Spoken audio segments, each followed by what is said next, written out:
Mi nombre es Dolores Gracia Luna, me conocen como Loli y estoy sirviendo en la residencia de chicas desde hace 15 años.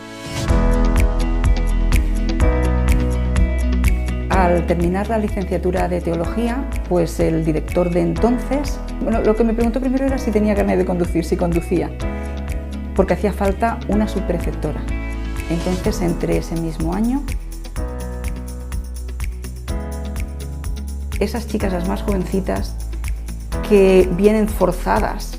Recuerdo alguna que no traía ropa de sábado porque no pensaba salir de su habitación, ni la Biblia, enfadadas. Y cómo esas chicas han ido cambiando, viendo que esto era un hogar para compartir, donde han encontrado una familia en Cristo, donde han encontrado compañeras para toda la vida.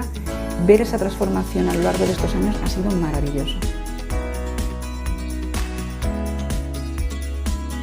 Tenemos una fiesta que organizan las residencias trimestralmente.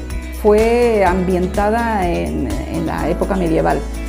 Justo 2 días antes a comprar un disfraz para Nacho, para mi marido y para mí.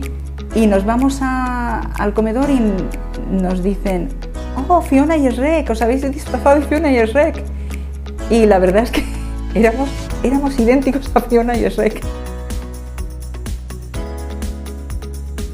Sobre todo las vespertinas, al final del día, cuando están relajados y abren el corazón y cuentan sus experiencias, cuando oran, cuando cantan, el compartir ese rato me sigue llenando igual que el primer día. Te invito a que seas parte de la celebración de nuestro 50 aniversario.